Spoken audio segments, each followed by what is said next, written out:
think you spoke in similar line on your TEDx talk also when you spoke about ethical leadership, because that has been an area of interest.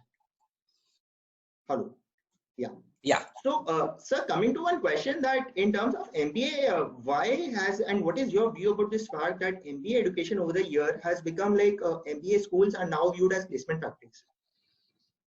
That is one factor. And yeah, so one, what about this factor that the student comes in? So you tell us that, okay, this is an IIM, a new IIM, XLRI. Okay, what is the median CTC? Okay, what is the average CTC, batch highest, international salary? I mean, that is how the media has painted B school education as just being facilitators of people to get into a management consulting firm and IB. That's it. So what is your view on that? Well, I have a very definitive view. In fact, in one of which was done last year, so I was asked the same question, and I said management institutions, B schools, are not placement agencies, and this is something that we at IIMs truly believe in. And when that interview was published, of course, there were two categories of reactions. One which said that, well, that is how it should be. The other who said that it's very hypocritical of IIMs to claim that B schools are not placement agencies, for the simple reason that why do they talk about the placement statistics? Now, what we need to understand is that any educational institution is always driven by its mission. So for example, when I talk about IIM Indore, our mission is to be a contextually relevant world-class school that creates socially conscious leaders. Now, this being our mission, our entire emphasis, therefore, is element that we impart learning, we facilitate learning so that we can create these kind of leaders, which we are claiming our mission in our mission statement. The fact that these leaders should also be placeable, the fact that they should also be employable is also true. But this is not the main purpose for why we exist, because you can find a job not necessarily going through a business school route. You can find a job through any means. You don't have to necessarily come to a business school. You don't to a management institution. And therefore, what we have to understand is that while one of the elements in any degree that you go for, in any education that you go for, is of course employability. The main at the core institution, at the core of any program, at the core of any course will always be the learning outcome. What is it that you want this person to know, this person to be, and this person to do once a person has undergone this particular course or program? The emphasis on placement comes simply because of two reasons. One is that a lot of courses in India do not have employability. A lot of programs, a lot of institutions do not have employability, clearly, because I think what they teach is not relevant to the industry, or the kind of skills that they try to inculcate are not the skills which are there in demand. And two, ours happens to be a developing country where a lot of people are still below the poverty line. A lot of, we have this very big middle class, for which, if I look at the Maslow's hierarchy, we are still talking about the fundamental needs, the basic needs, the physiological needs not being met, or the safety and security needs not being met. And therefore, this gets highlighted. However, so far as my idea or my philosophy about education is concerned, to me, education is about changing people. Education is about transforming people and making them what the institute wants them to become. Everything else is a byproduct. Absolutely, sir. So one important question, since you now are in IIM Indore, is that this 5-year program of the IIM Indore, so a lot of youngsters feel that this is a shortcut to get into the world of the IIMs. So you don't have to take the CAT, and then this course converges with the prestigious 2-year program and you get the same placements. The critics otherwise will say on the contrary. So what has been your experience with this course at IIM Indore? See, first of all, let me point out the big fallacy in assuming that it's easy way to get into an IIM, for the simple reason that if you look at CAT, you just have to do some basic number crunching. 2.4 lakh candidates write CAT, and the combined seats among all IIMs and among some of the good business schools would be about 7,000-8,000. But you still have 7,000-8,000, let's say 8,000 seats for 2.4 lakh candidates. If you look at the IPM admission test, 30,000 candidates write the IPM admission test, and we have 130 seats. And therefore, if you look at the ratio of the number of seats that we have versus the number of candidates who write the test, it's far, far less as compared to CAT. So IPM admission test is a far more difficult test so far as comparison with CAT is concerned, or for that matter, comparison with any other test is concerned. So as it stands today, the IPM admission test of IIM Indore is the most difficult test to actually crack, purely in terms of the number work. The second part is that the reason why we started with this integrated program in management was because we thought that at the graduate and the undergraduate level, we needed to have a more holistic education. And we thought that those people would do far better as MBA students as compared to people coming from some other stream. Because otherwise, you know that it's predominantly a male engineer bastion when it comes to the IIM. I mean, that's predominantly what we have. When I joined IIM Ahmedabad in 2000, we had probably 90% men and the same number of engineers, 90% males and 90% engineers in our batch. At IIM Indore, we have managed to have a ratio of about 40% women. Now, if you look at our IPM, the integrated program in management, in the first 3 years, what we follow is the PPE model plus something. So we teach philosophy, we teach political science, we teach economics, and we teach statistics and maths. And beyond all of this, we give them inputs in art and literature. So you have inputs in theater, you have inputs in languages, so on and so forth. So therefore, what we are creating is a bunch of extremely well-rounded individuals. And I'm so delighted about this particular program that I'm absolutely unwilling to change the first 3 years, though there had been suggestions that let's try and make it more quantitative. No, not at all. We need well-rounded people who are great at quantitative techniques, but who are also very good when it comes to humanities, social sciences, politics, economics, philosophy, etc. And I'm so glad that our confidence in this particular program has actually borne fruit. So if you look at the program today, amongst, say, the 10 toppers that we have in the postgraduate program, at least 4 of them are from the IPM program. So these are the people who are amongst the toppers. And even if you look at the salaries that they get, they are very, very comparable to the salaries that people who have work experience or who have come through some other route, who have come through the CAT route to our program, what they get. So clearly we are doing very well, both in terms of academic performance and both in terms of what they thought would be the industry acceptance of people coming to this program. So I am extremely thrilled. And in fact, I believe that this is how the education needs to go.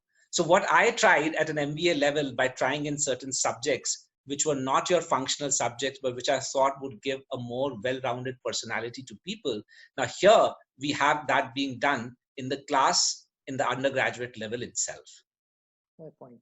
So one question, another which I often get from aspirants is, let's say you are a commerce student, you've already done like a company secretary or a chartered accountant or a cost accountant. So then in your view, what is more advisable, to go for this 2-year program because the perceived entry barrier is much higher, the CAT. So because India, people have that obsession with this number, or take some work X and then go to the 1-year program. Now, 1-year program, the challenge is that the entry level might not, perceived entry level might not be that high and difficulty. But the point is that there are qualified applicants, not like CAT where every graduate in the country gives. So with this, a lot of I often encounter this question, CA. After CA, should I go for a 2-year MBA or a 1-year MBA? So what would be your advice on that?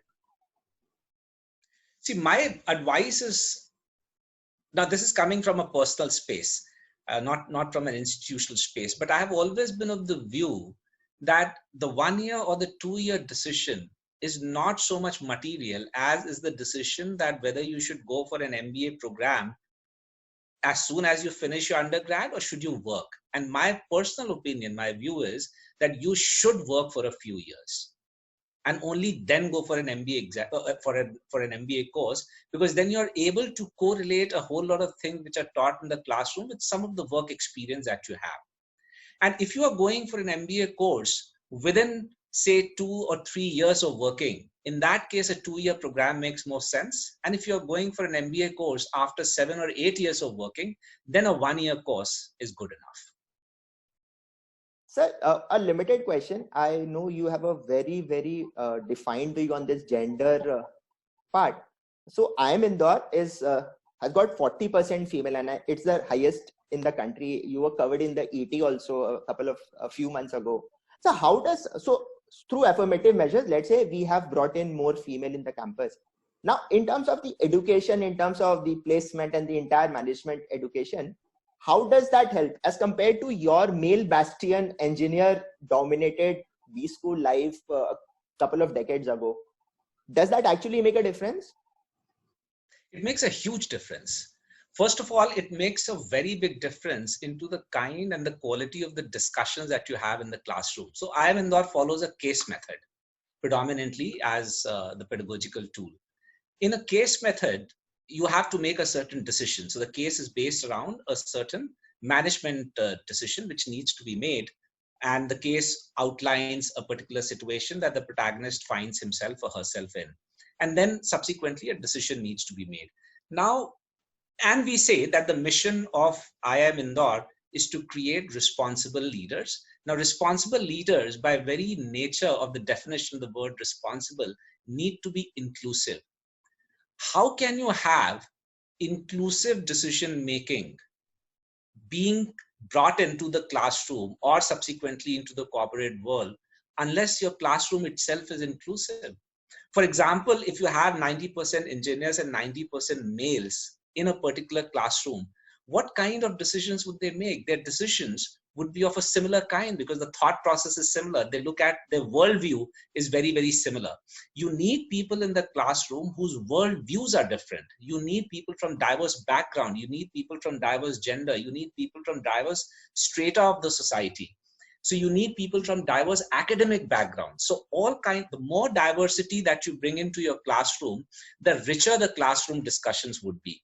And the kind of leaders that you would subsequently produce because of this rich discussion that brings in multiple views into the classroom, those leaders are going to be far more inclusive. So for example, you have a good number of women in the workforce. How can a male engineer make a decision about, let's say, how much maternity leave, or for that matter, how much paternity leave should be given to a person once a person is out there? Or what kind of decision making should you take to bring in strategic elements or to manage public finances in rural areas? Now, unless you have somebody who has actually experienced be living in a rural area, that you will not get that point of view in a classroom. And therefore, to me, diversity is not important for the sake of filling in some number or to get X number of people into the classroom. It's an imperative so that you can actually create leaders for this country and for that matter for this world, whose worldview is far more broader than the worldview which is created by a very limited set of people who come from one unique background. So as we head towards the closure of this thing, in terms of COVID-19, sir, has sent jitters amongst management education aspirants, the ones who are already into the system like first year, second year, as well as others also were thinking that, so how do you think COVID, so is it just a short term, irrespective of whether the recovery is W-shaped or V-shaped or L-shaped? Do you think it's going to change the world forever in some way or the other? Because this is a contemporary topic. See, many people have been talking about this new normal. The only new normal that I see, which I envisage, is that people are going to be more careful about things like personal hygiene. People are going to be more careful about their lifestyles, and people are going to be more careful about the kind of things that they consume. Their food habits, etc. I don't think it's going to change the way we look at the world, for the simple reason that this is neither the first pandemic, nor is it going to be the last. This is neither the first crisis, nor is it going to be the last. And we human beings are extremely resilient. The only thing that we need to ensure is that we don't fritter away the lessons that this pandemic is teaching us. So the lessons that we must focus on the environment. The more you mess up with the environment, the more environment is going to react and bring on pandemics of this kind. And therefore, issues like climate change, issues like certain aspects of globalization, which actually lead to increasing inequalities, which have hitherto been absolutely, if not absolutely ignored, not having been paid much attention to. These issues are going to become pertinent, and this COVID-19 is just a reminder that, look, there are these things that exist, and these need to be addressed while everything is hunky-dory. So I've always believed that, out of these pandemics come an opportunity for us to reflect on whatever it is that we are doing. So, a Hindi kahavat where they say, "Dukh mein sumiran sab kare, sukh mein kare na koi. Jo sukh mein sumiran kare, to dukh kahe ko hoye. To dukh kahe ko hoye." So while things are hunky-dory, if we make sure that we pay attention to each of these things, these extremely important elements, especially looking at nature and environment, we would not have these kind of things. So I'm just hoping, so this is more of a hope rather than some kind of, fortune telling, saying that this is how the world is going to be, because we are also, one of the banes that human beings have, that our memories are very short. And the moment you come out of a problem after a few months, it just goes away and you go back to your regular life, so on and so forth. I'm just hoping that this is a clarion call, that this is a big call, and we are going to pay more attention to things that we had not paid so far. Fair point, sir. So one question which I have in my mind ever since I started following you on LinkedIn was that, sir, how do you look so young? So what is the formula? Is it trekking? Is it yoga? Is it music, reading, that entire composite things which help you relax? So what exactly is your fitness mantra? One word to say. It's a combination of it's a combination of all of these.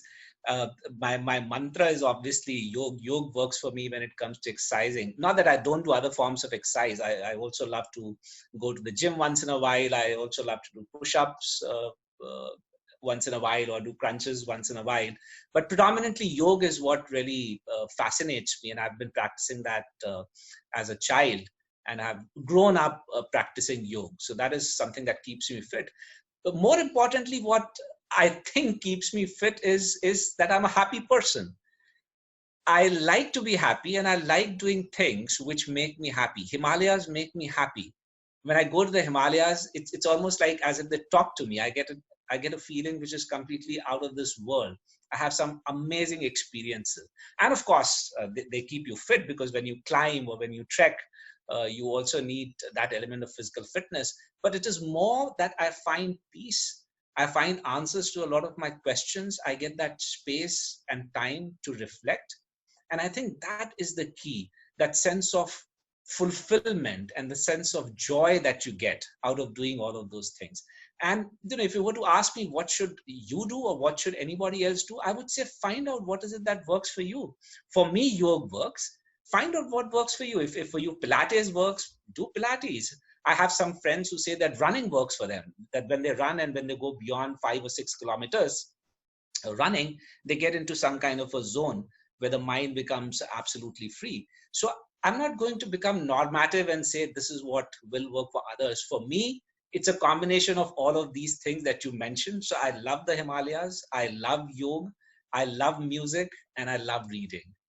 And I think this is what keeps me young. And of course, most importantly, I love teaching.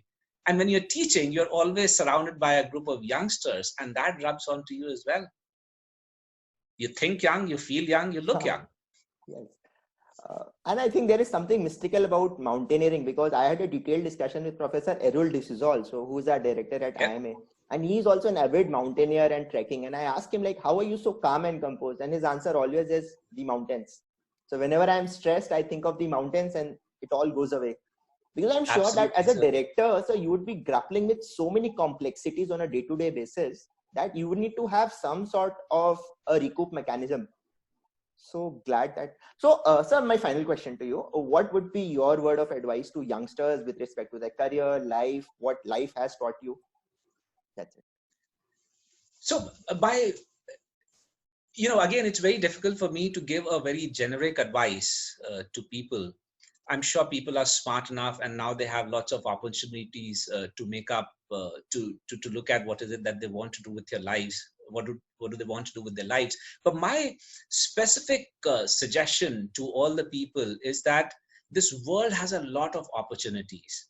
Don't try to live the expectations of somebody else. Don't try to live somebody else's dreams. That can be your family, that can be people close to you. Live your dreams.